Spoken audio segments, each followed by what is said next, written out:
Hey everyone, and welcome back to Soft Mind. I'm Dr. Cola B. Today we have to talk about something that can feel like a ghost haunting your healing process. It's a question that lives in the dead of night, a question you ask the ceiling, a question that can keep you tethered to the past long after you physically left. Do they regret it? Do they even care? Do they feel anything? Was any of it real for them, or was I just a stop along the way? This question is so agonizing because of the profound disconnect in how the breakup is experienced. For you, the one who was likely more invested, the one who was trying, the end of the connection is an immediate, acute, shattering event. Your grief is instant. It's a loud, screaming, undeniable presence, but you look at them and you see nothing. You see silence. You see them back at the gym. You see them posting stories with friends, looking unbothered, maybe even relieved. And that contrast, that silence from them in the face of your deafening pain, is a unique kind of torture. It feels like the ultimate invalidation. I am here today to tell you something that I need you to hear, not as a source of false hope, but as a deep clinical truth. Oh, they feel it, but their emotional process is not and has never been on your timeline. You are grieving a connection. They, in their own time, will be grieving a consequence. Their regret will come, but it's a delayed reaction bomb. And today we're going to dismantle the exact timeline of that emotional bomb, why it's so delayed, and what precisely is the surprising, often painful trigger that finally makes it go off. 1. Phase 1. The illusion of relief. 0-3 months post-breakup. First, we must be honest about the first few weeks and months. While you are in the trenches of withdrawal, what we covered in SO4, E04, they are, in all likelihood, feeling one primary powerful emotion: relief. This is the hardest pill to swallow. Their nervous system, which, as we've discussed, is wired to see intimacy as a threat, as pressure, as engulfment, is finally calming down. The perceived danger, your needs, your desire for closeness, the demands of the relationship has been removed. Their internal narrative, their self-justification, is at its absolute loudest during this phase. I can finally breathe. See, I was right. It was too much pressure. My life is so much simpler now. I'm free. This proves I'm better off alone. This is their deactivating strategy in full effect, and it's working overtime. Their entire psychological system is protecting them from the immediate pain of the loss by validating the decision to leave. And you, from the outside, see this. You see them on social media if you haven't blocked them, or hear through friends that they seem fine.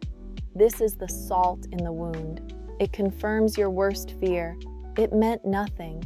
I was the only one who cared.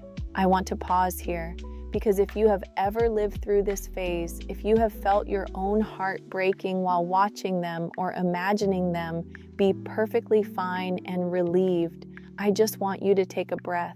It is one of the most invalidating and painful experiences in human connection. If you've been there, go ahead and hit that like button as an acknowledgement of how real and agonizing that specific lonely pain is. 2. Phase 2. The loss of control and the failed ping. 3 to 6+ months. This relief phase lasts as long as their control holds. But as we discussed in our last episode, something happens that shatters their peace. You move on.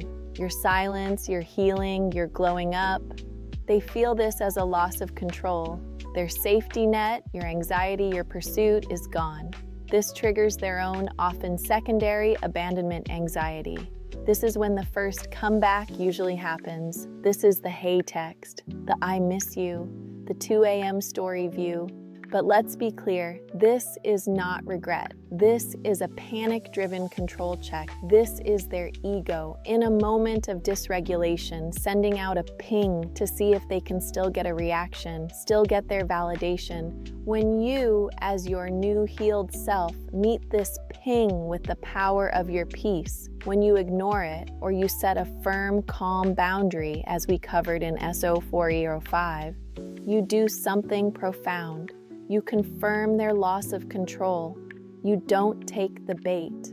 The old dynamic is officially broken. This failure, this moment where they reach for their old comfort tool and find it gone, this is the moment that sets the stage for the real regret phase to begin. Phase 3, the great deception and the actual trigger. So when does the real, deep, what have I done regret hit? Here is the secret, the core of this episode, the hook I gave you at the beginning. Regret doesn't start when you leave. It starts when they feel safe again. And when does an avoidant person feel truly safe again? Ironically, it is often when they enter a new relationship. This is the part that is so compelling and so devastatingly painful to watch from the outside. You think, they've moved on already? I guess they never cared at all. Oh no, this new person is not their future. This new person is the catalyst for their regret about you. Here is the psychological mechanism, the honeymoon phase. They get with someone new. It's superficial, it's easy, it's low stakes. Their nervous system is calm. See, their brain tells them, this is easy. She was the problem. This is what a good relationship feels like. The inevitable intimacy. But then the new relationship progresses. The new partner, being a normal human, starts to want more. They want to get closer. They have needs. They ask for consistency. They want to define the relationship. The same panic. And just like that, the exact same entrapment, engulfment fear that they felt with you is triggered all over again. The exact same deactivating strategies kick in. They start to feel suffocated, critical, and the urge to flee rises. The aha moment, the comparison. But now, for the first time, their brain has a new data set. An alarm bell goes off. Wait a minute, this new person is also needy? This is also too much pressure? How can everyone be the problem? The you fantasy. This is the moment. The second they feel panicked and trapped by the new partner, their brain, in a desperate search for safety, immediately does something called rosy retrospection. It flips a switch. The new partner, who is present and has needs, becomes the threat. You, who are now in the past, who are not chasing, who are not making demands, you become the safe one. Their brain, in an act of profound self-deception, completely rewrites history. It conveniently forgets the anxiety you caused them. It forgets the very real needs you had that made them flee.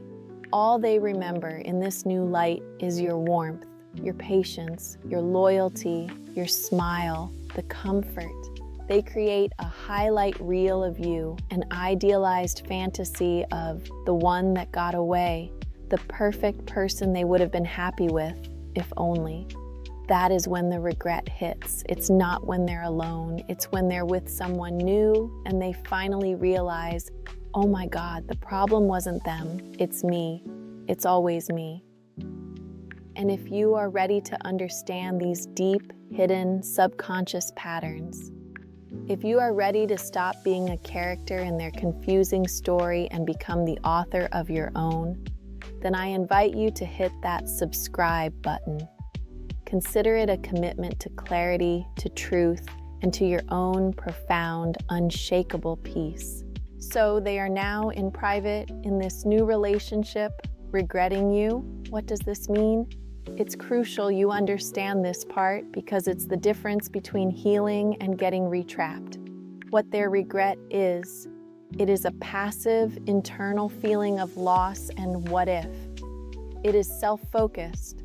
It's about their discomfort, their loneliness, their realization that they are stuck in a painful, repeating pattern.